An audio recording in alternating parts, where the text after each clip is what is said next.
Good evening, everybody, and welcome to the Holliston School Committee February 25th, 2020 meeting.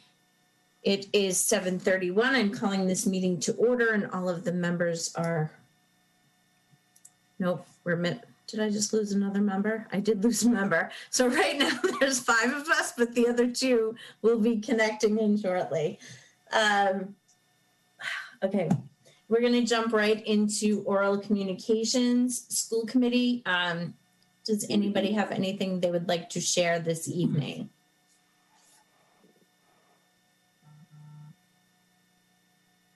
Anybody? Dawn does. Oh, Dawn, sorry. Go ahead, Dawn. Fall 2 sports have started. Practice started Monday, Tuesday of this week. So that is in full swing. And I believe that the student-produced one-acts will be broadcasted this weekend. So check out the school webpage for more information on the student-produced one-acts at the high school. Great, thank you. Anybody else? Lisa? Yep, just a quick thank you to Diverse Holliston and Mindshare, which is the education arm of the PTO, I believe, for funding a training session that myself, members of Diverse Holliston, Mindshare, Dr. Patello, and then several members of the equity and anti-bias team that he put together attended on diversity based. It was mostly about the history of racism and kind of laying a foundation, but just wanted to give a quick thank you to them for providing the funding and for attending and for giving us that opportunity. Lisa, did you learn anything in particular? Like, was there anything that struck out to you or anything? Oh, it was the whole history of racism going back to, she literally started with 1619 and using some of the materials from the New York Times Project. One of my favorite parts about the course actually was just the many resources she gave us. She gave us lots of great links. And, you know, the first essay that she pointed us to from the 1619 project was incredibly powerful. You know, I mean, it was just, it's all, you know, stuff that you know, we're all hearing more and more about now that you think, I can't believe I never heard this before. You know, like some of the stuff that, you know, we're hearing about Abraham Lincoln and how, you know, we've always thought of them as this purely angelic figure. And certainly he's, you know, a great American, but at the same time, he was more complicated than that. He wanted the slaves to go back to Africa. He didn't see an America where, you know, people who are black and white lived together and built a country together. He didn't see the country that we see for ourselves, I think, now. You know, he saw something very different. So, I mean, the whole thing was very interesting and just a really great opportunity. But my biggest takeaway was I can't believe I got through, you know, high school and college and life and didn't know this stuff already. So, like the influence of Frederick Douglass. Without his influence, that would have never happened. So, yeah, and I mean, there's just so much there. It's just such it's such a rich topic, and I think that I can't really summarize it, but I will say that I'm excited for our kids that this work is going on because I think that they're going to get a much more multidimensional education than we got, and that's really cool. Yeah. No, that's great. Peter, did you want to add anything where you also attended it? I would just reiterate the things that Lisa said. Yeah, it was a great opportunity to just, you know, sit with other folks and kind of learn together. And yeah, the resources that she provided were really valuable and you know, certainly, you know, kind of highlighted things that are, you know, truly important.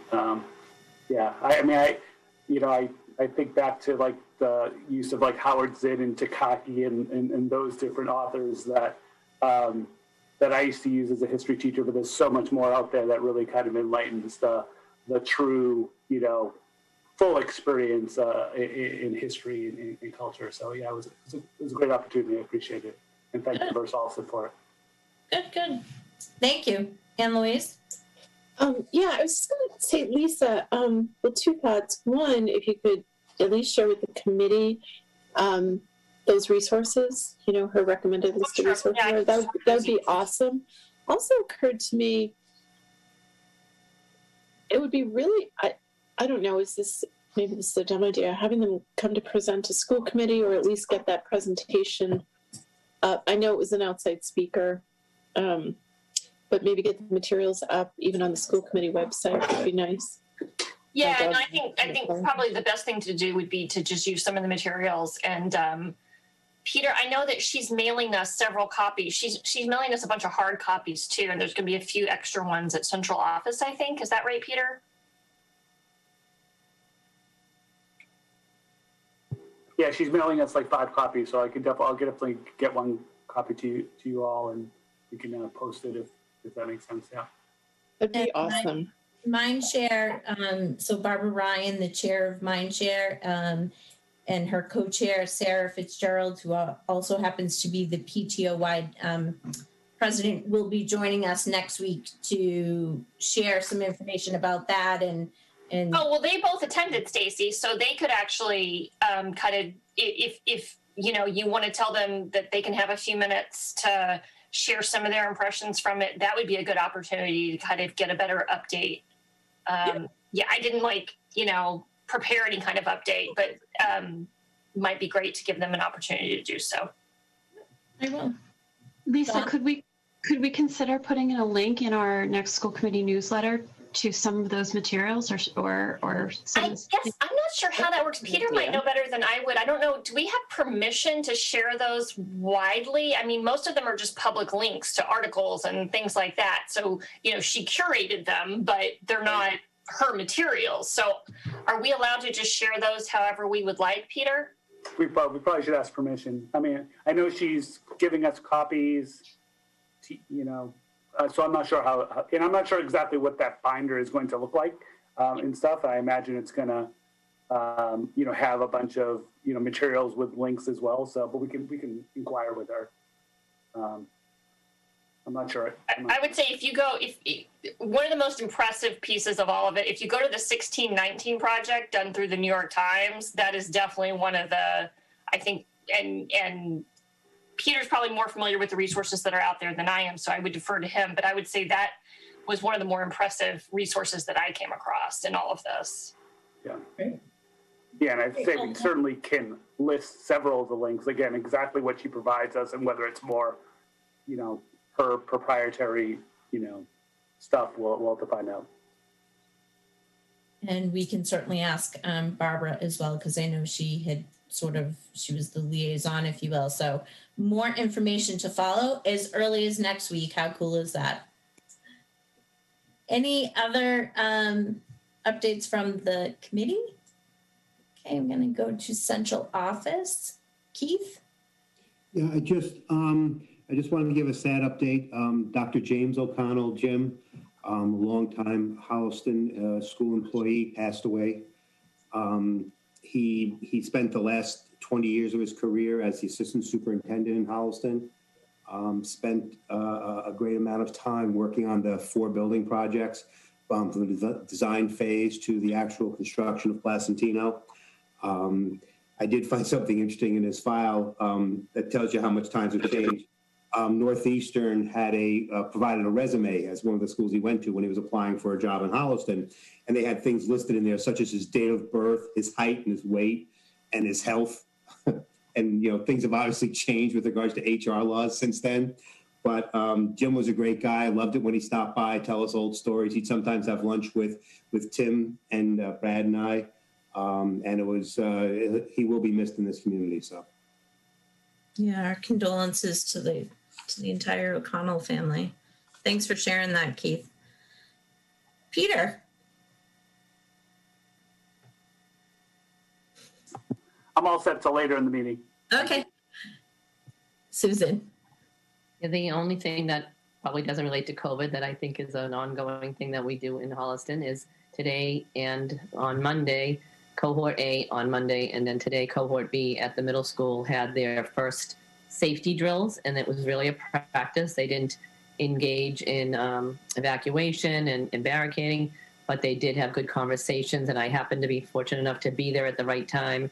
And thank you to our police department. We had a number of police officers there helping with that process and really engaging in conversation with kids and where the students might go if it were a real active shooter emergency. So I was glad to see the great work that the middle schools put into that, and we'll probably be doing that as well at some of the other schools coming up shortly. I think the COVID timeline has pushed things out. This is later in the year than we would normally do these kinds of things, but here we are, and we're still trying to get all these things in, and it's important for the kids to feel comfortable if a real situation did happen. Great, thank you. And we don't have students this evening, and we didn't have anyone registered for public comment. So we are going to jump right down to reports from subcommittees. I'm going to start with policy. And before Cynthia goes through sort of her update, I just wanted to share with the committee that, we'd like to make a recommendation with the committee's, with consensus from the committee. One thing, Cynthia and I were talking, and it dawned on us that Catherine's our newest member, and through no fault of anyone other than the virus and the way it played out this summer, Catherine is not on any active committee, subcommittee. So, and policy tends to be a really good one for newer members, especially. It's a nice sort of, I don't want to say easy entry into the committee, but it's a great starting point. So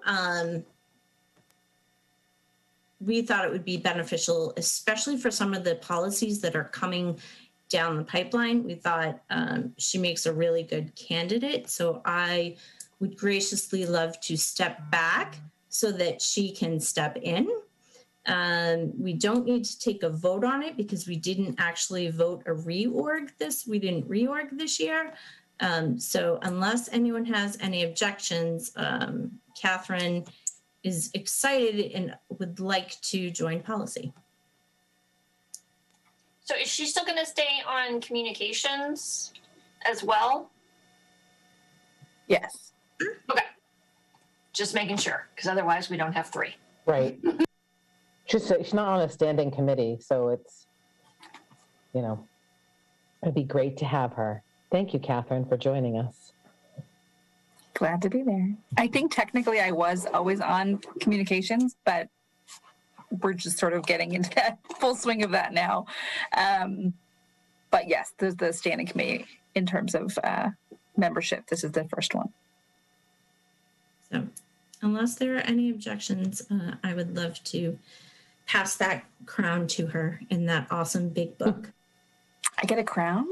It's like from Burger King. Don't get too excited. I could craft you one, though.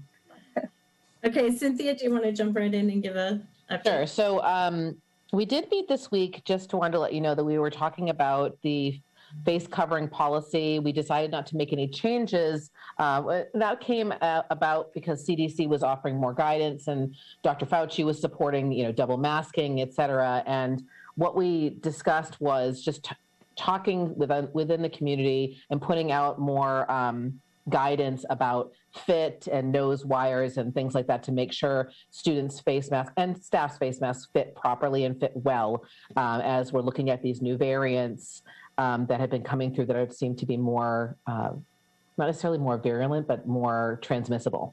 So we didn't make any changes to the policy, but we did have a discussion with Lynn Bowler to just to kind of tighten up that. And she said she was going to forward some videos and other things that we could forward on to the community. And so that was the result of that discussion. Our next policy meeting is March 9th at 1 p.m. and that'll be via Zoom. And that's all I have for an update as of right now. Thank you. Andy, Superintendent Evaluation? Sure. I sent, and let me just pull the email up right now, an email on Monday to Dr. Kuska, letting her know that we are going to, in fact, do a superintendent evaluation because that's an important thing that is part of our charge. And there are some unresolved kind of conversation that we do need to have. So I was hoping to have a meeting between the members of the Superintendent Evaluation Subcommittee and Dr. Kuska, hopefully before next Friday, or before rather the 12th. I'm sorry. So in the next 2 weeks. So we have to talk about when is going to be a date that'll work for everyone in regards to that. And then some of the issues that we need to talk about will be resolved at that meeting, and I'll have more information at that point. But I've laid out just a tentative timeline going forward to make sure that we don't run ourselves up against the clock at the end of May, because typically we like to have this done before the town election in the event that some of us are departing. So one of the things that we do is feedback, and that comes from the committee. There's a potential for that to come from some other sources that we need to talk about. And what I'm shooting for is by the 26th of March for those to go out to everybody. And then having those returned by the 9th of April. And that will give us between the 9th and the 31st of April to have a draft of the evaluation completed. And then before, sometime in that time between the 31st and the 6th, which is we have a meeting scheduled for that day, to have a subcommittee meeting with the superintendent, which is typically how we've done this and gone over the findings of the evaluation. Typically, in whatever form we present that, it's usually at the meeting on the 6th. In this case, that would be the meeting after we've met with the superintendent. And that leaves us another meeting, the 20th of May, as our kind of backup date in the event that things get slowed down. And that actually happens to be the Thursday before town election, which is the following Tuesday. So again, there's some details to fill in there about who exactly you're seeking feedback from, and the part about what Dr. Kuska presents to us that we also take into account when we're writing our feedback from all the different members of the committee. But that's just kind of a rough timeline of where we're going to be. And I'll get communicating with the members of the subcommittee tomorrow, and we'll find a time that works for all of us that we can sit down in probably a Zoom and talk about some of the details. Great, thank you. Questions? Who's on the superintendent subcommittee? Besides Andy. It's me. It's, if I'm not mistaken, Cynthia, you are, and I forget who the third person is. I'm looking it up. Okay. I was a little fuzzy on that, so I was hoping other hands were going to raise so I didn't have to. Yeah, my question is, since we did not reorg, if it was Joan, we have an issue. It might be. And we didn't actually, because of the everything that happened last spring and with Dr. Jackson's departure, we didn't do a evaluation, as that was kind of impractical given the situation. So it hasn't been done for 2 years. So it probably is. You looking, Stacy? I'm looking. Sorry. That's okay.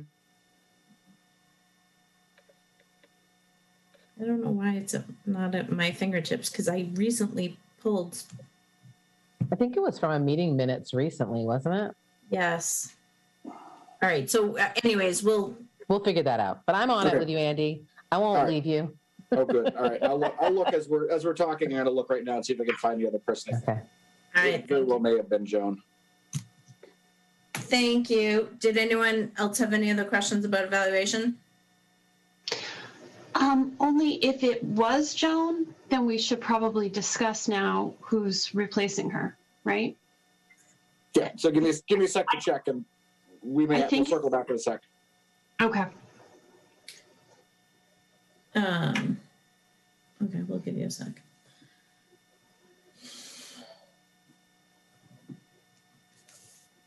Yeah, it's not just, I'm trying to search it and it's not pulling up.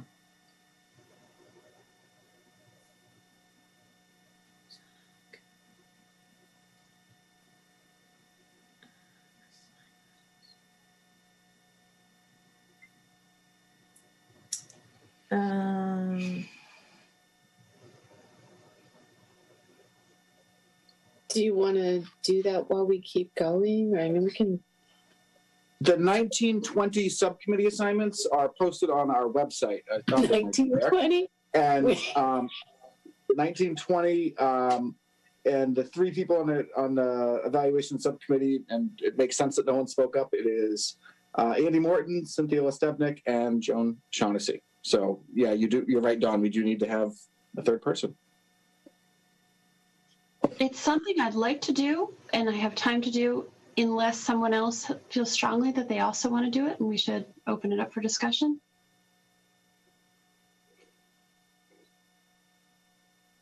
Does anyone else want to do it? Don, what's your other subcommittee? Aren't you on some? I'm on policy with you. Right, besides policy. Communications. Oh, communications. Oh, okay. That's what I was asking. Okay. I'm happy to do it because I only have negotiations at this point now that I've passed my crown to Catherine. But I'm not, I'm happy for someone else to do it as well. I'm not. I nominate Dawn. So moved, or whatever. You can't move your own motion, Lisa. I would second it if I could do it. Just trying to move things along. Okay, I'll second that. It was good of her to step up. Okay, so there's a motion on the floor for Dawn to move or join the Superintendent Evaluation Committee. Moved by Lisa, seconded by Anne Louise. All in favor, roll call. Mr. Morton? Yes. Mrs. Lestevnik? Yes. Dr. Savard? Yes. Ms. Naborski? Yes. Ms. Koshin? Yes. Ms. Hanstead? Yes. Mrs. Raffi, yes. There you go, team. Stacy, can I inject one thing here? Just looking at this page on our website under school committee for subcommittee and liaison assignments. Yeah. When somebody has a free second, because there's so much free time going around right now, we probably want to update this because we do have Joan on here a couple times, and we had some TBAs for teacher negotiation, secretary negotiations, and a couple other things that probably need to be updated. So if we can get a list to whoever has the ability to update that, that might be helpful for that. I will. There is a list somewhere, and like Cynthia said, it might be in, I think it's actually maybe an executive session meeting minutes. So I'll search. I will search tonight. Thank you. Thank you, Andy. Anne Louise, is there anything different for budget that you want to report here versus a couple of agenda items down? I haven't looked down to the agenda. I'm sorry. I'm trying to keep a big dog here from barking. That's why we talk.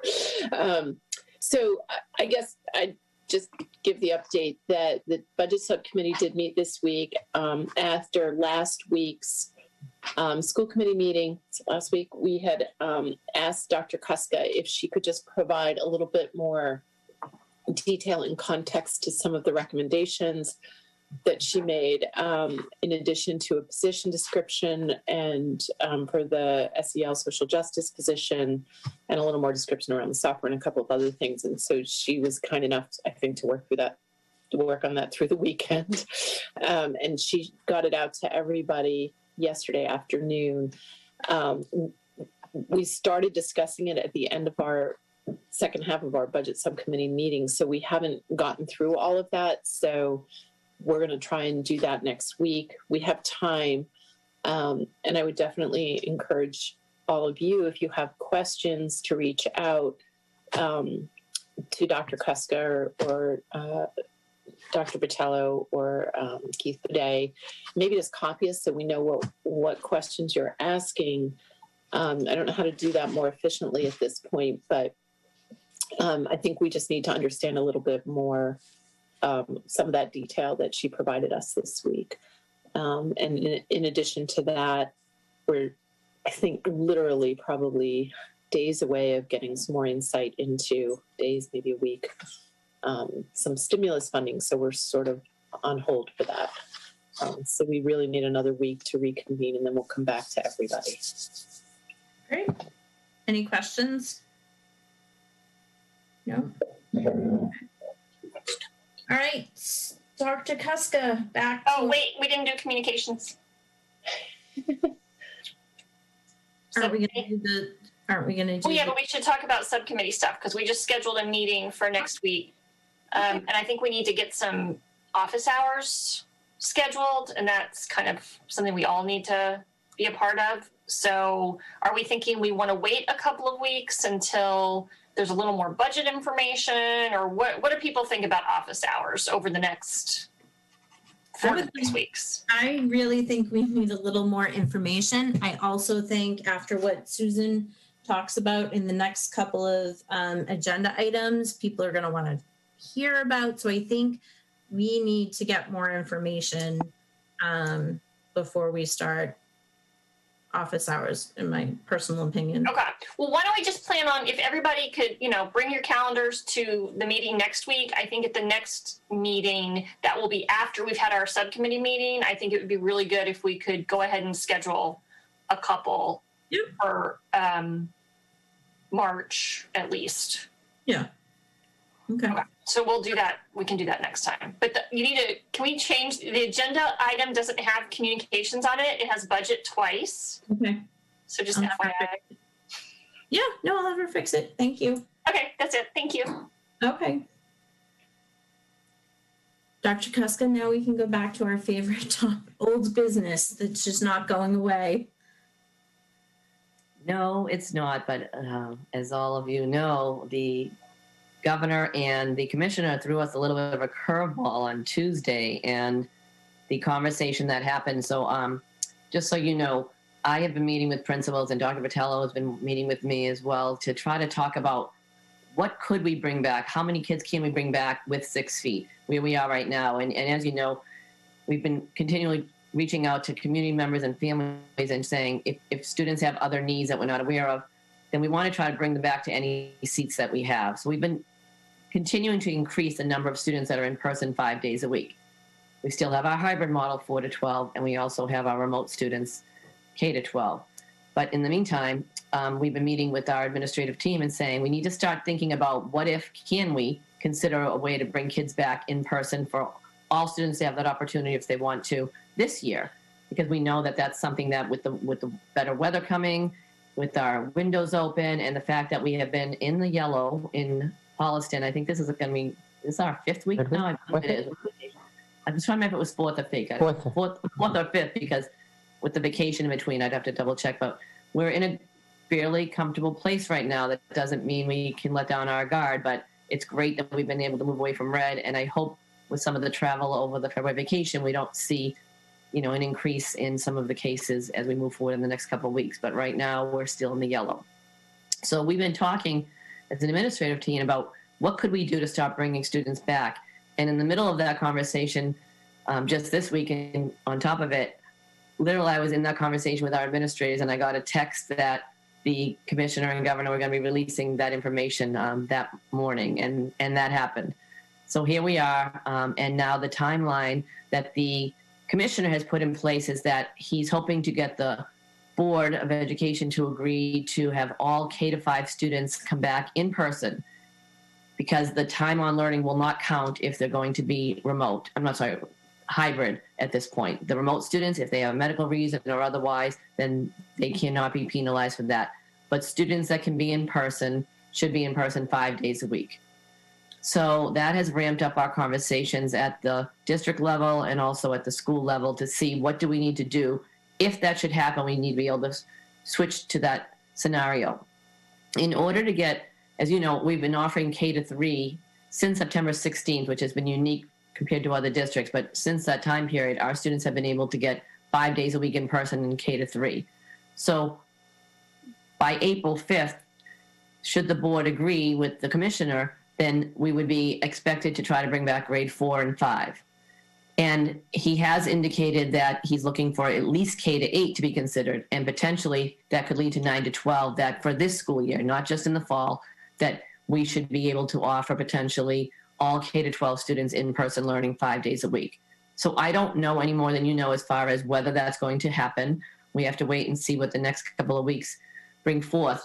But I definitely think it's a strong possibility that that can happen. So we need to be prepared for that. And it's a good thing we can bring all of our kids back.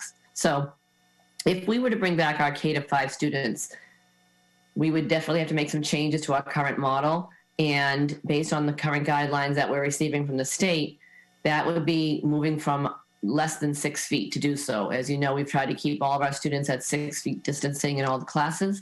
And we were able to do K-3 by taking over some extra space at the middle school.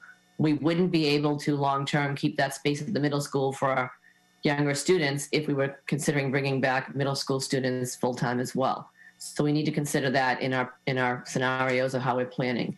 And a big unknown is how we build in lunch, because even if we could bring students back less than 6 feet, between 3 and 6 feet physical distancing, which they believe is safe with masks on, lunch is not that scenario. We would still need more distance for lunch. So that's a little, definitely a lot careful planning has to go into that piece. So we have definitely started having ongoing conversations. I had planned on sending out a survey to parents today just to get a feel for if we would go between 3 and 6 feet, which parents, which students would be considering coming back 5 days a week if we can offer that, not just for K-5, but for K-12.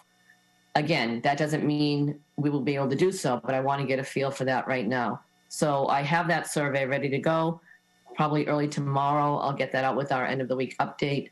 It's just been so much happening so quickly that it's just hard to keep up at the moment. But I think this is all potentially good things for our students. It's just a lot of hard work and challenges to get through to get there. And we'll have to see what the state is going to vote on very shortly.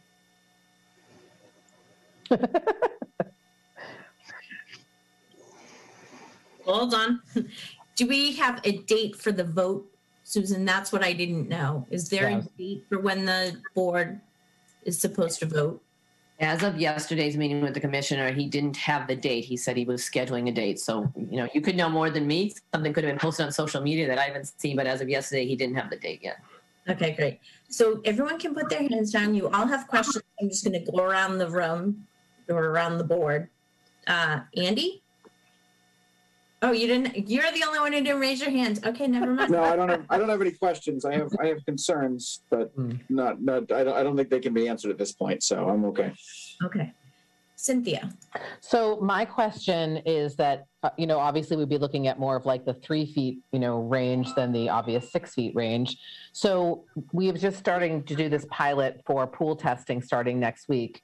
Is there some indication from the state that they would continue to help support and fund doing pool testing through the remainder of the year across the districts so we can ensure that our students can actually come and be here at 3 feet and teachers can feel comfortable with that there's, little zero to no transmission or whatever, a little bit of transmission, no transmission, preferably obviously, but any thoughts about that? Has anybody proposed that or requested that? Or I know we're like he literally just told you. I'm just throwing it out there as like one of those. Just put it on your list. These conversations go in my head at 3 a.m, like I'm sure for you as well. And Dawn, it looked like you were thinking the same thing as Cynthia was asking that. I actually made sure, because I wanted to have an update for you tonight, I made sure to meet. I got a meeting with our Ginkgo representative to ask him some additional questions because I was trying to calculate. I gave you an estimate on what it would be based on pool testing, what I could conceive of it would be if we had to do it through the rest of the year. So I wanted to meet with him and make sure there weren't any changes. And it was actually good that we met today because when we went over everything, I had based it on 100 pools a week, which would, at that point, we were talking about maybe 10 in a pool because that would be the small classes that we have might be 10 or 11 kids. It came out to about 113,000 for the rest of the year beyond March 28th, which is the DESE pool timeline at the moment. When I calculated again with him, I wanted to confirm everything. I was thinking if we had pools of 20, which would be more conceivable if you're looking at a full class of maybe 22 kids in a class and a couple opted out. So 20 would be a reasonable pool. So it would actually cost exactly the same because we would have the same amount of pools. So all of the data that I gave in that presentation would actually get us to 2,000 a week and cost about the same of that 113,000 estimate for the rest of the year. He did tell me today, and I confirmed that we could share this information, that DESE, as of right now, has agreed to extend their timeline through April 18th. Okay. So right now, we already have that. That's just hot off the press today. I don't even have that in writing from DESE, but he told me that I could share that. Thank you. I suspect, but I have no idea any more than you do, that DESE may, in the next few weeks, extend that again, but I can't assume that, right? So that would take that 113,000 down, and we'd have to plan from the April 18th and take off like 22,000 from that estimate that I had given you before. So we're down, under 100,000 at that point. I would like to, just with that all unknown and knowing that that might be a mitigation resource to get us back at the 3 to 6 feet as a possibility with our staff and students, I was going to ask you to vote to request the select board to consider giving us that amount of money up to 115,000 for pool testing through the rest of the year. And I think we should still do that until we know, if money's going to get released, and the town would be able to hold that CARES money aside for us. So I think that's a smart move for us to make with these uncertainties at this time. And the only worry that I have right now is, and this will be in the survey tomorrow, I'm going to share more information about pool testing again with parents. As you know, I had worked with the middle school, and they're starting a pilot on Monday to do pool testing with their cohort and A and B. And we were trying to use that as a data source to help people understand it's really simple. I sent out one of the videos to parents. I'll send it out to all the parents tomorrow, now that I'm using that as part of the survey data as well, to show how simple it is. It's not I forget the name of the different swab, but it's not the one that goes way up. It's actually very low on the nose. It's a low nasal swab, and it's very simple for kids to do. The kids get used to it, and I have some cute videos that the kids actually don't mind it at all. So I'll share that out with parents at all levels tomorrow, because I think that's a long-term potential solution to help us as well. But I think this is a good time to conceive of maybe taking a vote to request that the select board give us that CARES money if we had needed it to do the long-term testing. And Louise, you have a question about the CARES money before I go to Dawn? I do, but you can go to Dawn. I just want to have an opportunity to ask a question before we vote. Oh, God, yeah. No. So we'll talk about the vote. Let's talk about the vote afterwards. Let's let everyone ask their questions, and then okay? Yep. All right. I have more, but I'm going to just stick to my one so that everybody gets a chance. No, Cindy, go ahead. You have another question. Go ahead. Can't hear you. All right, Dawn. Okay. I have two. And the first one is, if we're moving to 3 feet, are we still considering close contacts those people who are closer than 6 feet? And if that's true, I would expect we may have more close contacts. We've had the experience thus far of notifying a class when someone has been positive, but we often don't have to notify any close contacts, so we notify one. Now we may have a kid sitting in the center of the room with 24 kids, and that there might be as many as 4 or 5 close contacts with them. Based on that, are we going to maintain some sort of remote program for them so they have synchronous learning when they're in quarantine for 10 days? So that is right. Yeah. And then the next quick question probably is more for Keith, and maybe we can even hold this to the end, but it's an update on busing, because I know DESE changed some of the busing requirements. And here's another concern I have. We have parents right now who are struggling to get their kids home at 12:40, 2 or 3 days a week, and having to do this possibly 5 days a week. Is even more of a burden. And I know the school day might be extended. I'm not sure any of that's decided yet. I'm not sure if you're thinking we're maybe holding middle school kids to X amount of time, but they won't have lunch in school. But I just if we can also talk about busing, if we have more of an update on that. But the first question is in terms of, if we roll this out and have more close contacts because we have more kids that are closer than 6 feet, will they still be able to keep up with their work during that quarantine time? Yeah, so you're not wrong that is a possibility, that we would identify more close contacts in an in-school situation. The good news, as you know, we've always talked about, we have not seen transmission in school, and I have talked to a number of superintendents that have had children back since September at the 3 feet and have not had transmission as well. They may have had one. I mean, really small numbers, even at 3 to 4 feet. So that's really good news that schools are seeing that data, which is what the state is telling us as well. So yes, we might have to quarantine a couple more students than we had in other situations. We do have to talk a little bit more about how that would look, because it varies very much from grade level to grade level, and how we've been able to offer, for example, at the high school, they're in the same class and they're able to remote in and be in person in the same classroom setting. So it gets a little trickier depending on the grade level. So I can't tell you that we've worked out those kinks yet. It definitely is part of our conversation. I just wouldn't want to share more than I'm able to share right now, because I don't know all those answers to that, but it's certainly on our docket of things we have to talk about. Catherine? I had a question about, you said you were going to send out a survey at the end of the week to see how parents are feeling about this. But was I wrong in understanding that unless there's a medical reason, that remote is not going to be an option anymore? We didn't get clear, definitive guidelines for who could be remote this year. That wasn't, I think that definitely would be for next year. That's probably very likely. This year, it's more about, my understanding is that parents would have to decide right now if they're, well, not right now, but if we do go back all in for K-5, whether they would then stay in person if it's lower than 6 feet or be remote. So he hasn't said they have to have a medical definitive explanation for that this year, because the vaccine is still in question. Next year, that's more likely. The thing that Dawn asked about that I forgot to mention about the schedule and the timeline. Part of this is that we have to meet time on learning, and that's where this whole discussion is going to take place. So right now, our schools are all at 5.5 hours a day, which was significantly more than some of our other districts were doing. But at the younger levels, the kids that are in person, they're doing 4.5 hours at Rams, Miller, and Placentino. They're doing 4.5 hours a day in person.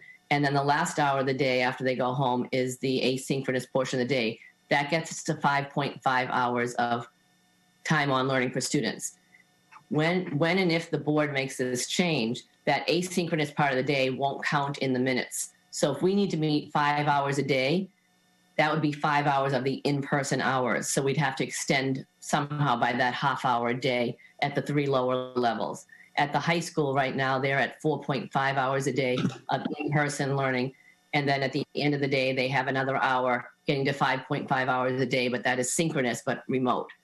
So those are the things that we would have to tweak as far as schedule. If we're required to be in person for 5 hours a day at the lower levels and 5.5 at the high school, if we get to that point, then that would extend the time that the kids would physically be in the daytime as well. So those are all part of the work that we're doing to try to get there.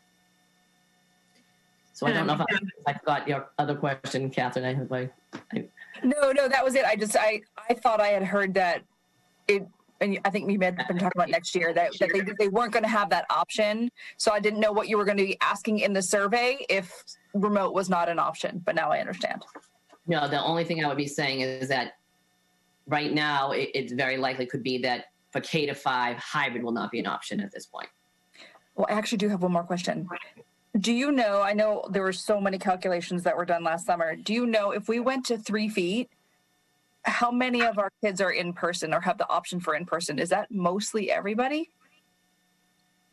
It would be. We would have the opportunity to get mostly everybody. I mean, really, most of our class, we'd get about 22 kids in. It varies from class to class. The higher level, they would get smaller amounts. I think Nicole told us 17, Peter. Is that correct?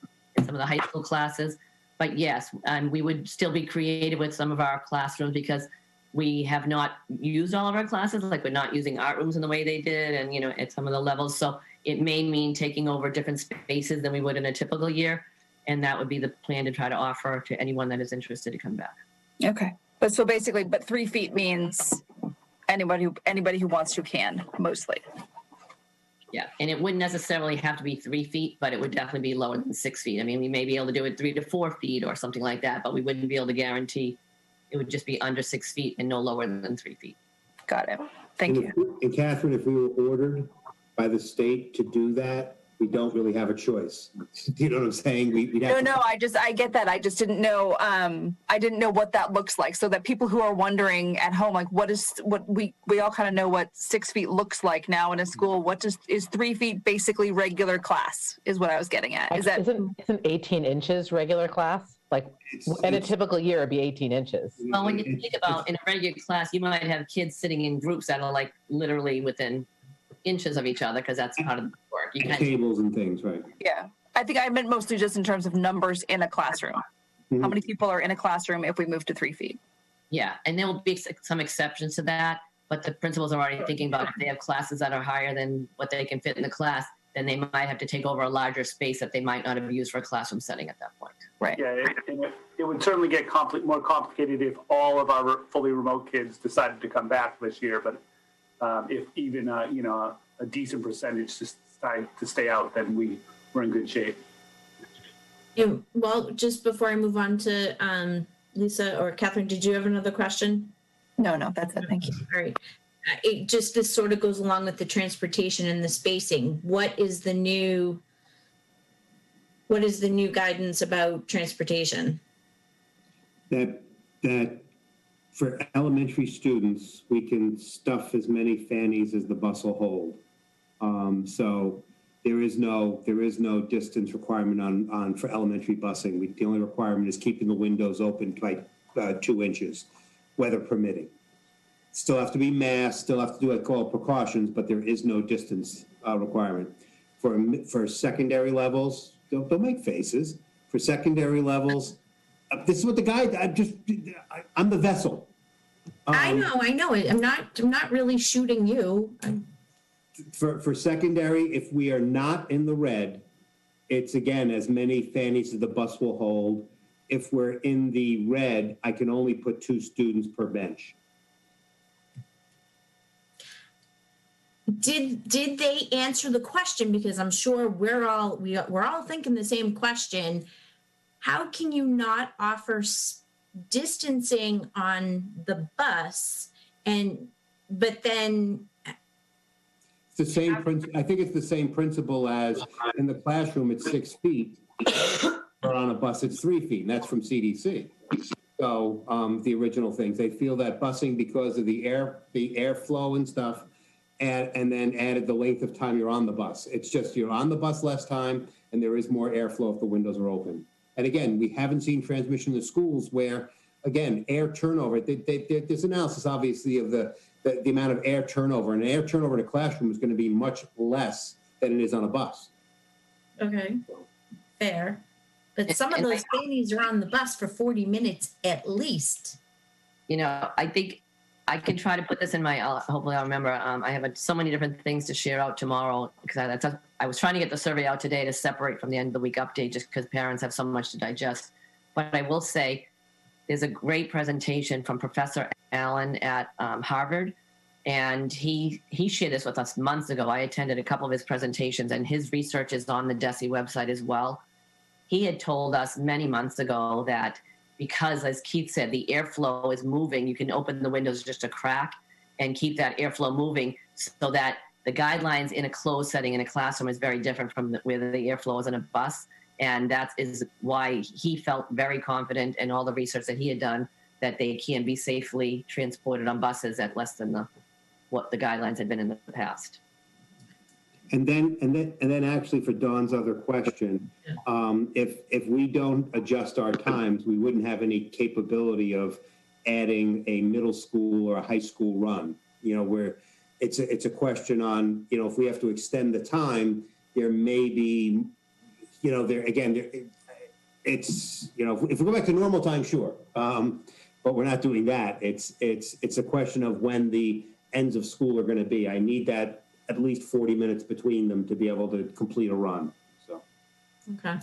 And we do have capacity on our buses. It's a question that Susan has asked as well, because right now I don't have any wait lists on any of my buses, and we have not made any assumptions of students being cohort A and cohort B.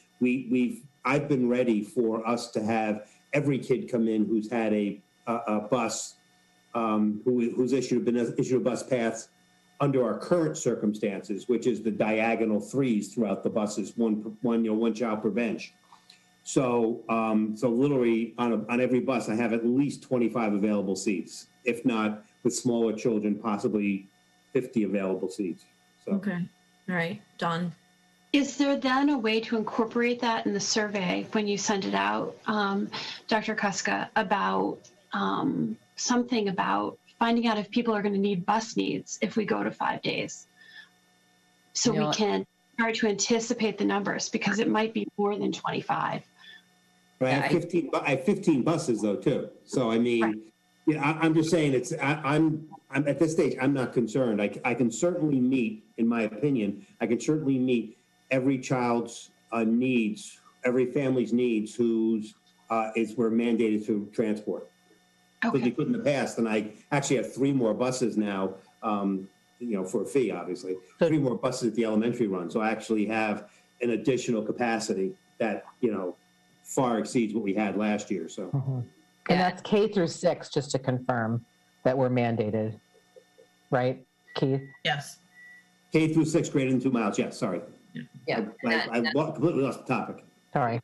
And that was my conversation with Keith, which is why I didn't want to confuse people by bringing into the survey right now. I want to try to keep it simple, because I'm going to ask them to do it, you know, each child separately, so I can grab that by grade and really be able to plan effectively. Because even though right now we're being told that it's potentially up to 5th grade, I want to get ahead of the curve and plan up through the high school level as well to see. I mean, that could be coming very quickly as well. So I want to have an idea of that for planning purposes. And Louise? I might have just missed this because I had to step out for a moment. So were you talking about surveying parents on bus ridership? Or? The survey isn't going to have that on there because Keith feels that we can accommodate the students that will need to through grade 6. So I didn't want to convolute and confuse people right now until we need that information, but I want to get a sense of who may choose differently, because we may have some people that, even though we feel and the state feels it's safe to come back at 3 to 6 feet, right now, if they're at 6 feet, for example, K to 3, they might decide not to come in person and go remote. So that's why I need both pieces. Okay, so the only reason I was thinking that, and if you want to do it separately, that's fine, is that I'm actually more concerned about the people that choose not to ride the bus and continue to drive. And when you're bringing all the kids back, the congestion that's going to create is going to be meaningful, I think. So I just think it would be good to know what kind of traffic challenge I could be totally wrong, by the way. Everyone might say, great, get to school, get off that bus. I don't know. But, you know, if they don't, then I think we want to know the balance that's going to end up in the loop, if you will. So that was sort of one thought. But did you get to Lisa? I don't mind going after Lisa. I don't know. No, Lisa's shaking her head like, no. All right, go to Lisa. I do have 2 questions or comments, but go to Lisa. That was just one of them. So my question is around, you know, I'm all for getting kids back to school yesterday for all the obvious academic reasons and the social emotional piece, for sure.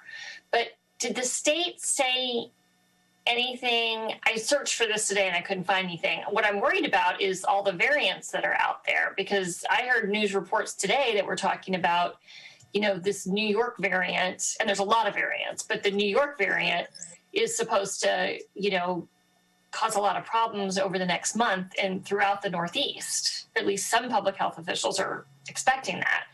And I'm just wondering if Susan, I guess this is a question for Susan. I couldn't find anything about, you know, the state even mentioning all the variants that are out there. We know some of them are more contagious. Like, how is that going to work with all of this?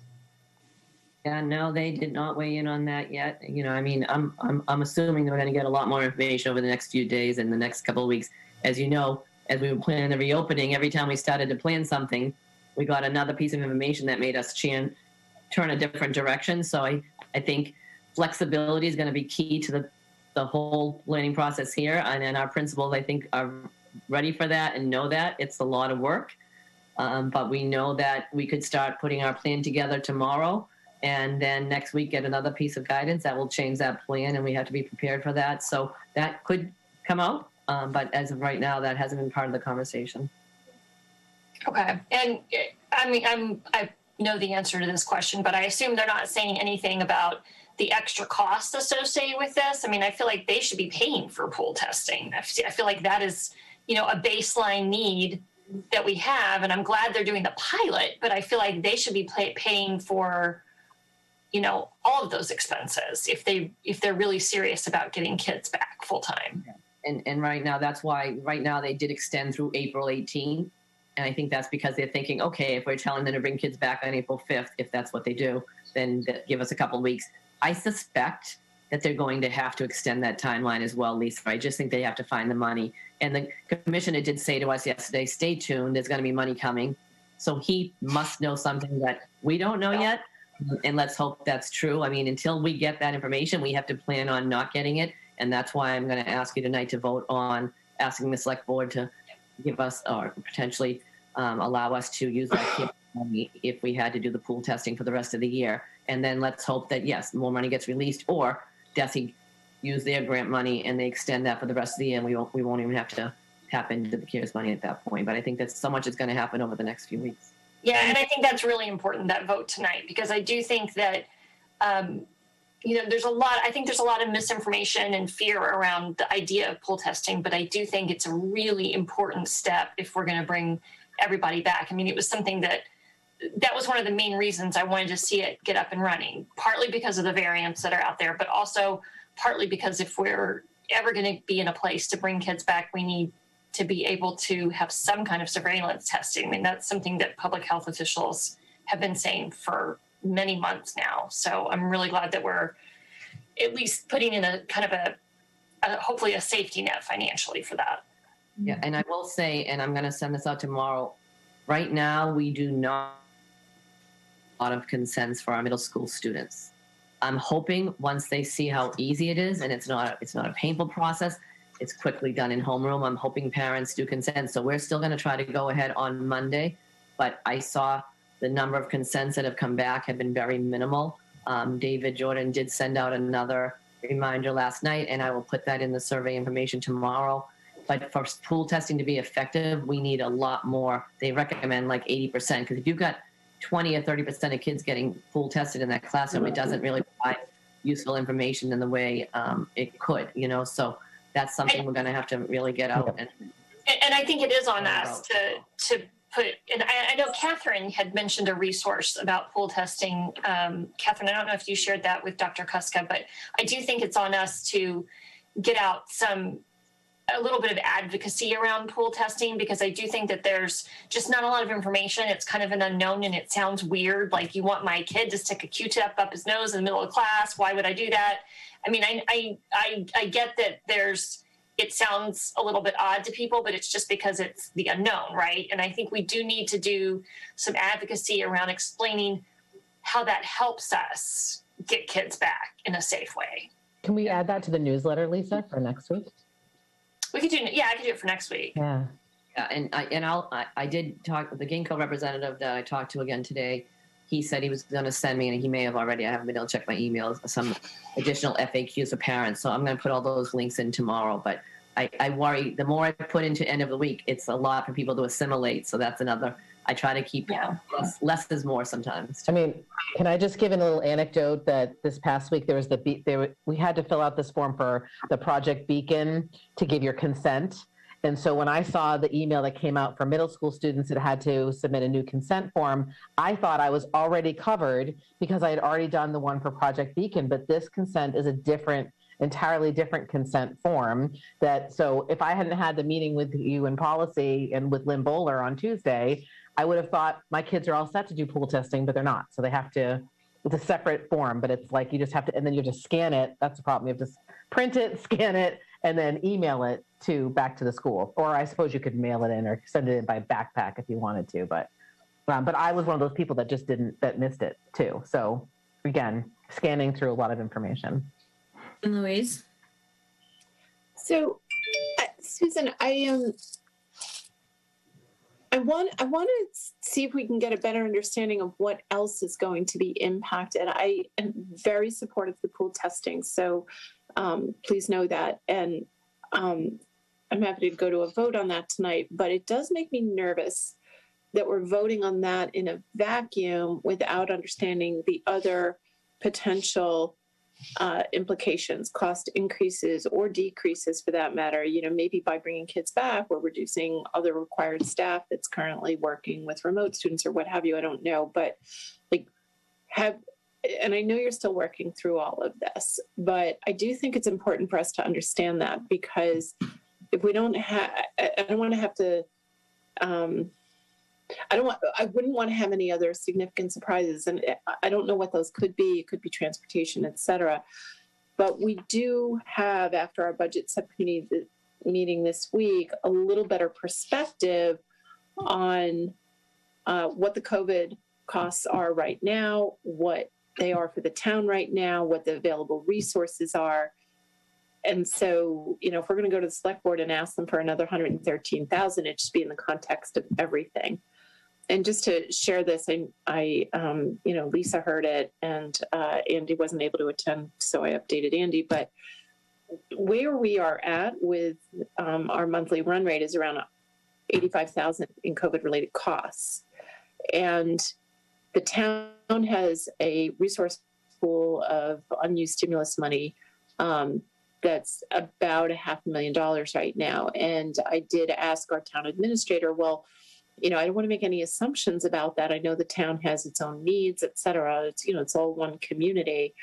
And he indicated they were running at about $26,000 a month. So net, that's 110, which means by the time you get to the end of the fiscal year, end of June, collectively the town will exhaust those funds, or just about. And there are still a few other things, a couple of programs, et cetera, that I know the select board are considering. So now I just want to make sure that everything is being prioritized the right way against that limited resource until we know if and when the next stimulus is coming through. Yeah, and this is a number that I feel confident because it was already estimated, and I confirmed today with the number that I think we would do in pool testing that 113,500, I believe it was, is accurate as far as an estimate for the rest of the year. That's a number I feel comfortable going to the town for and asking for, and it's definitive. Right now, I don't have other definitive costs that I could say what right. we would do for, so that's the problem, is that we're already looking at, at 85,000 a month times the 4 months, that's like 300, what am I doing here? I'm doing the math in my head. 320, maybe 330,000, plus now another 113,000. And that's, if you add that to the town's costs, it's more than that total pool. So I just, and maybe this is our singular priority because it's the linchpin between being able to bring the kids back or not. And I'm okay with that, by the way. If I'm not at all opposed to that. But if you get underneath the hood with the 85,000, you guys might say, oh, that's pretty important too. I guess we're not going to stop wiping down the desks, or you know what I'm saying? So I just want to make sure we're comfortable that, this is the single most important thing. We're going to ask for it, even though we don't know what else could come down the pike. Yeah, and I definitely think, by next week, Anne Louise, we might have some other information that would be helpful since we do have another meeting next week. I think that's a reasonable timeline to come back to you with more information. The other unforeseen potential costs that I did ask Keith to start thinking about is if we were to get some tents for outside. Again, some of the tents we had problems earlier on, but maybe we would rent some tents. So I asked him to start looking at what the rental rate might be. But again, as you know, the conversations we're having here are being had probably in these other districts. Yeah. So then doesn't mean we're going to be able to get those. Here's my, see right there, tents. For lunch. That was my next question. Yeah, tents for lunch. Yeah. But not, I don't think we're talking about this time getting hundreds of little classroom tents. I'm thinking 2 or 3 big banquet tents to extend the lunchroom, if you will, because that seems to be the key problem with extending the hours. So I'm glad you're thinking about that. Okay, so those were 2 key questions. The other question I had, since I didn't see the announcement, I've read about it, but any guidance come out at all, or directives or anything related to how this impacts other school activities, the unified arts, band, music, etc., and also after school athletics? I mean, suddenly you're at 3 feet and like, that's nothing on a lacrosse field. You know what I'm saying? Like, how does that change everything else? Well, I mean, if you think about the sports, they were already below the 6 feet anyhow, because they can't avoid getting in each other's space to kick the ball and different things. So Right, that's but their protocol. spectators, Yeah. you know, things. Yeah, they haven't weighed in on any of that. I think that'll be going back probably to the MIA as well. So, again, stay tuned. You're going to hear as much as we hear over the next couple of weeks. This is just so recent for all of us. The one thing that I have not heard any change on, because I've been asked about this, right now they're not allowing any chorus. I was going to say, so no music. Yeah, I was just about to say. That's still been said. I think the fact that they can cover up an instrument and play an instrument in the building seems kind of unfair that you can't sing in a building. I mean, I know you can't sing well with a mask, but I would like to see a kid be able to sing with a mask on at least, but they have not changed that guidance. I mean, you might. I think aren't you exerting the same amount of respiratory droplets if you are playing basketball and, breathing heavily while you're definitely within 3 feet than singing at 12-foot distance apart? I mean, No, your guess is Cynthia. I'm certainly not a medical expert, but just, sometimes common sense makes you ask these questions, right? It's just, yeah. Right. So that's where I was at with that. But again, I'm not opposing going to a vote tonight on the pool testing costs. I just hope that we can, as quickly as possible, try to get our head around how this would operationalize and understand the other impacts. Well, Susan, is it, we have another meeting next Thursday. Like, do we have to vote tonight if we feel like we know more information is coming in the next week? Would it make sense to pause for the 7 days and just see what else comes in the pipeline? Or what's your concern about us not having that request into them Monday? Yeah, the only reason I would not want to wait is because I don't know what other competing requests are coming from the town side. So at least if we get this on their next agenda, they know that that's being asked for. That would be my only thing. Are there other competing things that come up that could then get ahead of us? I don't know. So could it be as simple, though, as just having the conversation that we call Travis and have the conversation with him and let him know that we obviously would vote on it, once we have a little bit more information, and we think that information is coming? We did in the subcommittee meeting, because Travis joined us, this topic came up. So he's aware, and he didn't react negatively toward it at all. And it was like, oh yeah, we'll look at it in the context. So again, I'm happy to vote. And if you feel it's a vote to get it on the sort of the radar of the select board as a whole, I think that's totally fine. Yeah, it doesn't hurt us to vote. I think we should just vote. Yeah, I think we could. I mean, it doesn't. We can always. It's much easier to say, "Oh, we don't need the money," than it is to go back and say, "Oh, by the way, we actually do." Well, according to the commissioner, he's shaking some tree because there's money coming. So I'd like to know, right? Yeah, but we don't know. There could be money for other things that we haven't thought of. We have to pay for these tents possibly, so that we can actually do lunch. I'm sure there are going to be other costs. For sure. I mean, I would think we would need more nursing staff if we're going to have all kids in full time. I don't know. I mean, I think that this is just a placeholder that is, something we can do right now. That we can't predict everything, but this is one thing we have at least a little more information about, thanks to Dawn and Dr. Kuska. Dawn? I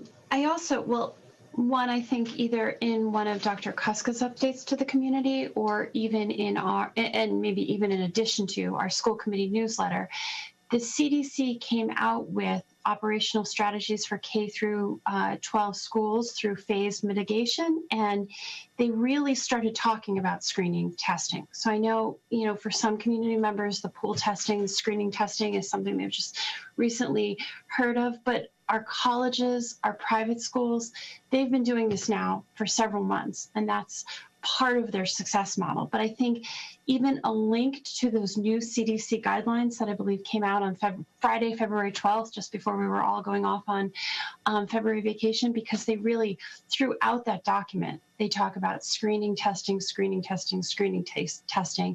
as a mitigation measure that will allow us to get more kids back into school.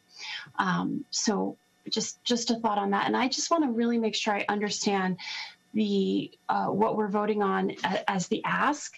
Again, to be clear, DESE will pay for this through April 18th. Then we get to April vacation and we're gone for a week.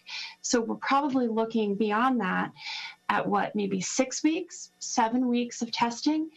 And of that, Dr. Kuska, how often are we testing? Is it everyone once a week or everyone every other week? And again, I understand it's not everyone. We're hoping for 80%, could be 60%. Yeah, and the reason that I would say every week for anyone that is taking it would be because at that point, I mean, before I wasn't saying under 6 feet. Now we're saying under 6 feet. And again, this is all still undetermined. This all has to be voted on by the state, but I'm just trying to get ahead of the curve because it could move very quickly. So if we were to go back at less than 6 feet, then I would feel that need to do the testing every week for every student and staff member that is interested and willing to do so would be a critical part of keeping us in person for the rest of the year. Okay. And also, just before we vote, this is a little bit of a sidebar, but I am very concerned about the not having our teachers vaccinated. And I know that they were talking about it in the hearings. I did not get to watch the hearings today. If anyone has information, share it out with the committee because we are pushing we really want the teachers vaccinated. And we all have opinions about the commissioner's announcement the other day when we still don't have our teachers vaccinated. So I think that's a really important. I cannot believe that isn't their number one priority and directive to the governor, coupled with an initiative to get kids back to school. Like it's beyond it's mind-boggling to me that they're not saying, we want kids back in school. They have to come back to school. We have to vaccinate the teachers. Like that should just be one thought. Yeah. Should be the one same thought bubble. Exactly. Yeah, and I just want you to know that Travis and I had met with Representative Dykema on Thursday, as well as a representative from Senator Spilka's office, and I got a call back from Pooja as well. I think it was Tuesday. So we've had ongoing conversations with them. They were very, very interested in hearing what I felt the concerns are about if our staff had to log on at 10 in the morning or 8 in the morning when they open the site, and this would be teaching students to get an appointment. And then if they got an appointment at 10 o'clock at Gillette Stadium and they had to drive over there, how do I keep the doors open? So they were really interested in hearing that. And they talked about the conversation with the governor today that would be happening, which I did not get to see. So there's a lot of advocacy work going on behind the scenes. And I'm glad that our representatives are reaching out to our district, myself and other districts to have these conversations. So let's hope that vaccination piece gets changed very soon as well. Yeah. Dawn, you had your hand raised. No, I just wanted to say I had saw Representative Dykema had posted this morning that the governor estimates it will take another month to complete vaccinations for the current phase of 65 and up to comorbidities and low-income housing. So the current phase could extend until, what would that be, March 26th or 27th? So again, I think we have to continue pushing for, at the very least, the educators to be moved ahead into the current phase. We can't wait another month. And open up Gillette 24/7. Or we don't go back to school in full April 5th, and we do it once the teachers are vaccinated. I mean, anyways, I don't want to be on a soapbox, but I want our teachers to know that we, as a committee, feel very strongly that we want them vaccinated. And, this seems a little backwards to me as to how this is all playing out. So we're just going to keep on advocating, and we will, more information is going to be coming daily. Cynthia? I just have one more question or thought. I didn't know whether there was some push to get kids back so that they could MCAS test. And I would like to say that would really stick in my craw if the decision to move kids back into school full time was simply so they could have us waste time having to work through putting together and administering a test that takes hours and hours away from instruction from our kids. So I know that they did some MCAS testing for biology up at the high school, but I'm talking about like the yearly reading, math, whatever. So I don't know where we are at with considering a waiver, whether Jeff Riley is considering requesting a federal waiver. The answer is probably no, but it would really be upsetting for the communities, for us to bring our kids back simply so that we can lock everything down so we can try to run testing rather than using the local assessments that we have, which I think is more appropriate to figure out where kids are at and to see where their progress is and where the gaps are so that we can move forward. That's just a statement really more than a question, I guess. Sorry. I would hope that that's not the sense of urgency behind the commissioner and the governor's statements. Who knows? I mean, I can't speak to that, but as of right now, we're told that they will not be able to get waivers. And they had told us that we needed to plan for this regardless of whether we were in person, and we had to come up with a plan. So I'd be surprised if they would veer off of that. John? Since we're addressing the MCAS issue, I saw that the DESE equivalent in Maryland today had announced like shorter standardized testing and more limited to just math and English and not the additional subjects, and that it wouldn't affect the graduation requirement for this year's students. Do we have any of that information yet on MCAS? Will they mandate those subject tests like the biology or the science ones? Does it impact graduation requirements? What do we know? Well, and beyond that, there's impacts to districts if performance is off. So I really hope they're going to hold schools harmless based on MCAS performance as well. Yeah, I'm going to ask Dr. Vitello. I've been asking him to keep abreast of that. So can you share that information? Yeah, we haven't heard definitively on that last point, Anne Louise, but I think they've hinted pretty strongly that it's not going to be used for accountability measures. It's just going to be used for diagnostics. They are reducing the size of the test, so the testing will be shorter. But there still will be testing in science as well as English and math. Okay, thank you. All right, so let's go back to the request for the select board. I would entertain a motion to formally request from the select board. Are we calling it a hold for the? Wait, Stacy, I'm so sorry. Based on the delay, is the number less than 113 now, Susan? Oh, yeah, I guess we would want it. I would take 2 weeks off of that. So it was 21,000, I believe. So it would be under 100,000 now. It would be about, but again, I estimated on 2,000. It's still a ballpark estimate because we don't know how many people will take part in it, and that could change the pool size. So we might want to say up to 100,000 just to be safe, knowing that we could give that back and use it. Okay. Sorry, Stacy. No, that's okay. So, right. yeah. So I will entertain a motion. Oh, moved by Cynthia. What's the motion? To request $100,000 potentially to be used for pool testing from the select board. COVID funding. For COVID, from CARES. Is it from the CARES money? From CARES. Set aside. Do I have a second? Dawn. Okay, so moved by Cynthia, seconded by Dawn. Roll call vote. Mr. Morton? Yes. Ms. Naborski? Yes. Mrs. Listevnik? Yes. Dr. Savard? Yes. Ms. Koshin? Yes. Ms. Hanstead? Yes. Mrs. Raffi, yes. Okay. Thank you all. So Susan and I will reach out to Travis to get that on the agenda for Monday. Dawn, last week we did the resolution for vaccinating teachers. Did you write any more? We were talking about going to have additional possible resolutions this week? I had circulated that additional resolution, which was regarding graduating seniors or graduating students, and said we could put it up for discussion again if people were interested in that one. But we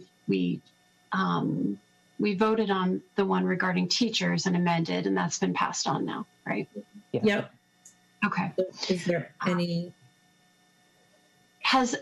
Have people had an opportunity to look at that second resolution regarding students, or do we want to hold it and review it and bring it up for discussion next week if there's an interest?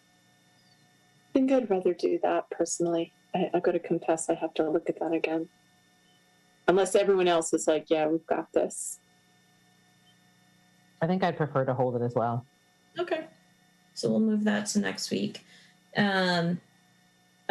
And then moving on to new business, we had superintendent's recommended budget. So I guess at this point, if people have more questions about budget, here's another opportunity to share questions, etc. Otherwise, we can move on to Dr. Patello's professional development. But I just want to give people an opportunity to ask any questions that they have based on the latest spreadsheet that was sent out yesterday. Real good. Quiet. Great. Next, Dr. Patello, do you want to talk about your professional development? Yeah, so we had a half-day professional development day back on February 10th. The heart of the day really focused on issues of equity and social justice. So across the district in building-based groups, we really worked to develop a shared understanding of implicit bias, stereotypes, and microaggressions, and how those impact schools and classrooms. In doing so, we were looking at that critical relationship between student and teacher, teacher and content, and students and content, as well as looking at issues of how kids, how their learning is impacted by psychological safety, which can be obviously very much impacted by issues of equity and bias. Lastly, the sessions introduced a way of looking at bias within society, our schools, in the classroom, including our curriculum. It's a tool that we are adopting that utilizes a way of looking at bias in form of the 7 forms of bias. So it looks at issues of invisibility. Where are certain individuals or certain groups not represented in the curriculum or in literature or in our classrooms or in society. Stereotypes, imbalance and selectivity, unreality, fragmentation and isolation, linguistic bias, and cosmetic bias. So we'll be continuing this work to our faculty meetings in March and our March Professional Development Day, really trying to, again, understand these forms of bias more fully so that we kind of develop our abilities to identify them within our curriculum, in our classrooms, and really respond in a positive way. The work was really, couldn't have been accomplished without Karen Archambault from the high school, really took a great lead, as well as some of our teacher leaders at the middle school and our administrators throughout the district. We definitely was, super high engagement, super personal conversations, and it was a really positive day and one we continue to build upon. And actually the work really has started with previous faculty meetings, but it was a good professional development day to pull together some of these issues. So that was really the heart of the day. But for the second portion, each building had other issues they were digging into. The high school was really looking at some student feedback around hybrid and remote learning, as well as sharing their experiences in the first semester to make revisions to instruction going forth for the second half of the year. The middle school had an introductory workshop on familiarizing and understanding terminology around sexual orientation and gender. as well as embracing family diversity and different types of families that exist, and just making sure that I think we have a desired sensitivity, but it was really highlighting some of the things that we might miss if we don't look at the terminology and don't look at the ways that we can make sure that we communicate about families in a way that's really inclusive of all different types of families and all different types of gender and all different types of sexual orientation. They also dug into exploring ways to combat skill regression and mitigate gaps that might be occurring with struggling students during this COVID time. At the elementary school, the second portion for the majority of educators was around literacy. The Placentina really focused on teaching phonics in a workshop model, and the Miller teachers were looking at the units that have been planned. First of all, we're reflecting on units in the workshop model that were done in the first half of the year and looking at the second half of the year. And then a bunch of groups who were not, involved with that literacy work were doing select specified work. For example, math teachers were looking at how to infuse math standards practices fully and seeing what, how positively they would be able to do it thus far and how they could continue to adapt, especially in a hybrid model. World language teachers were looking at the new world language standards that are drafted and coming out soon. And in unified arts and Spanish, they were looking at the successes that they've had thus far this year and how they could revise instruction going forward. So it was a packed full half PD day, and we're looking forward to building upon that in March in our last official PD day during the year, but we certainly have faculty meetings and other times where we'll continue to propel the learning in other ways. Great. Thank you. Questions from the committee? No? All right. Thank you, Peter. It stays. Yeah. I actually just wanted to say thank you to Peter and to all the teachers involved in this, because I know nobody watching really knows just how challenging it is to pull together a PD day in general. And I'm sure it was even that much more difficult doing it during the pandemic. So just kudos to you for that. Sorry. Yep. Thank you, Peter. Lisa, do you have the newsletter ready to go? Yes. Has anyone not looked at it?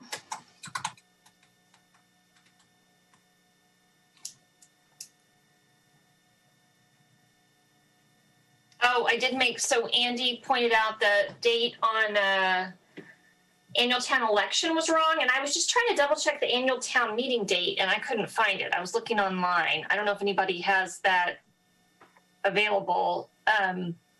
Keith, that means you need to correct the, if you could, the schedule that we have online, because I just copy and pasted the schedule we have online for the budget calendar right into this newsletter, and I guess the town election date was incorrect. But we need to figure out if that town meeting date is correct. Aren't they always 2 weeks apart? Week. Oh, 1 week apart. Yeah, that's right. So I don't think this is right. More than that apart. Is it 2 weeks? More than that. Town meeting should be the 3rd. That's what we have on here. And the election should be the 18th. Well, 3rd Tuesday. Yeah, looking online, it says May 25th. Andy, Really? put the Wow. week in there. Tuesday's the 3rd. Okay. I'll fix that. I guess, you know what, let me just call the town clerk's office tomorrow and figure it out, because I don't think we should send out the newsletter till Monday anyway. If Susan's sending out her end of week update tomorrow, I don't think it makes sense to send this out the same time. So I will call and make sure those dates are right. So does anybody want to make any comments about the first part on the budget? Any concerns? Nope. Questions? Okay. And then little blurb about in-person learning plans, just because I felt like I didn't want to send out the newsletter and not say anything about it. But Susan, if you're going to address that in your end of week update, we don't necessarily need it. Did you have a chance to look at the newsletter? I did not. I mean, I'm happy to look at it tomorrow if you want. Okay, because I just put in a blurb just saying, you know, I put in a link to a Boston Globe story on Charlie Baker, you know, talking about bringing everybody back. Mhm. And I just put in a couple of sentences saying that Holliston administrators have begun to review what would be needed logistically and financially to make this happen. We'll keep you updated, basically. I didn't say much. Yeah, I'm sure that's fine. Lisa, can you just put in a reminder for people to submit their consent forms for pool testing, even if it's just like one sentence? Yeah, well, Susan, are you going to cover that in your end of week update? Yeah, I was planning on okay. sending Never a mind. reminder that, you know. Okay. for the I current- think that's a good idea, actually. And then you could, if you wanted, include the CDC update that came out February 12th that includes information regarding testing as a mitigation measure. Yes, thank you. I saw you sent me that link, and I was going to also send the link to the updated guidelines and recommendations around mask wearing that we discussed in policy the other day as well. So wait, is Lisa going to put that in the newsletter, or are we sending that is that going through Dr. Kuska's? Oh, I'm sorry. Update. Sorry. No, I didn't know whether it was going to, like, we were asking for it to go in both, or we asking for it to go in your update or our newsletter? Dawn, was that what you were asking for? I was asking for it to go in both. Okay, that's what I thought. Okay, so why don't I I'll just copy I can copy whatever Susan puts in her end of week update and just paste it right into the newsletter Great. Thank you. rather than trying to write it on the fly right now. Yep. Yep. All right, so let me put in A placeholder. Yeah. a placeholder so I don't forget.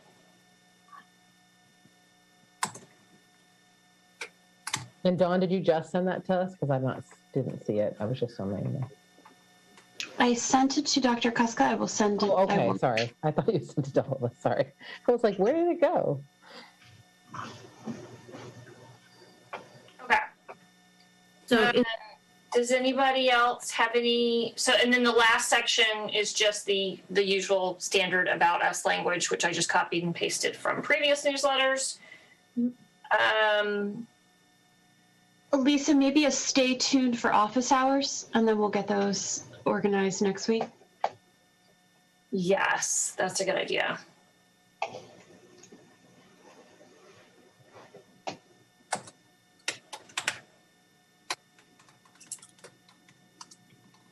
So is there a motion to approve the newsletter with the amendments discussed this evening?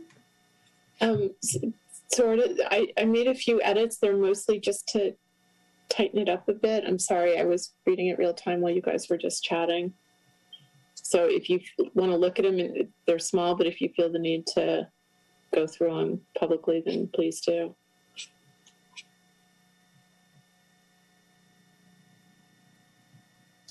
I wouldn't call them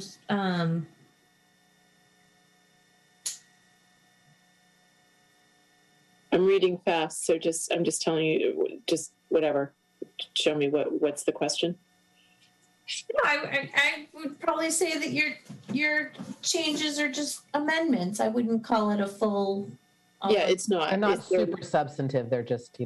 They're not at all substantive. I didn't say not at all. I just not like. No, they're not. They're just wording. It's not, you know.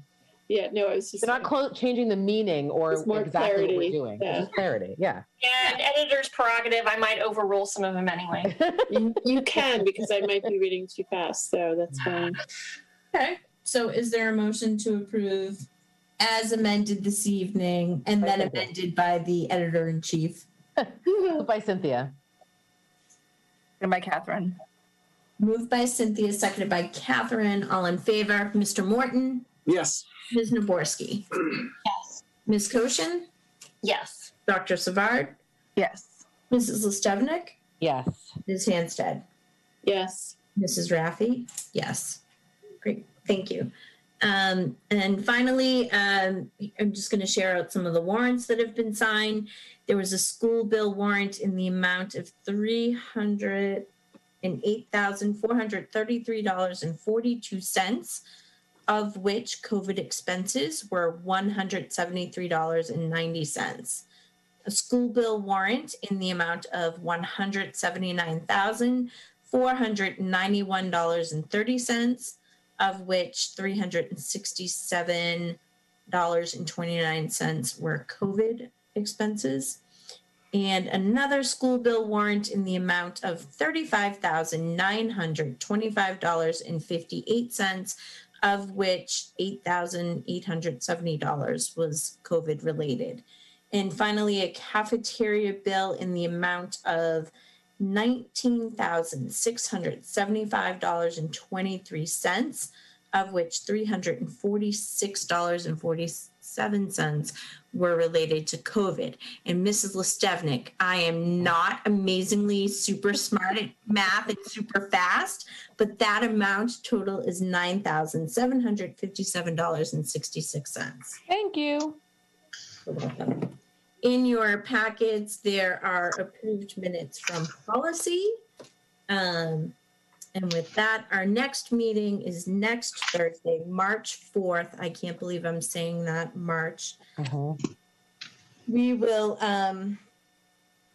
reschedule with the governance committee, PTO, and Mindshare representatives will talk to us a little bit more in depth on the equity trainings. Dawn, we can talk about the student graduation resolution. We will obviously have a lengthy discussion about budget.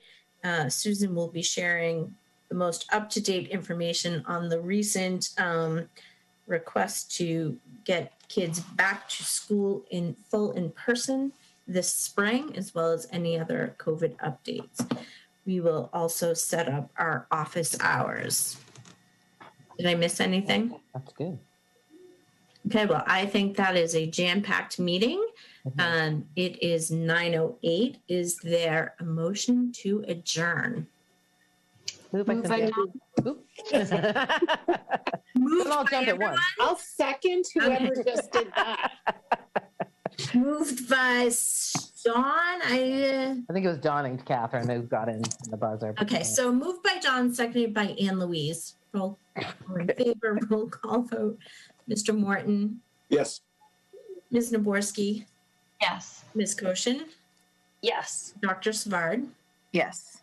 Mrs. Listevnik, Yes. Ms. Hanstead, Yes. Mrs. Raffi. Yes, it is 9:08. Good night, everybody. Enjoy the warmer weather. See you all next week. Bye, all. Thank you. Yep, good night. Good night.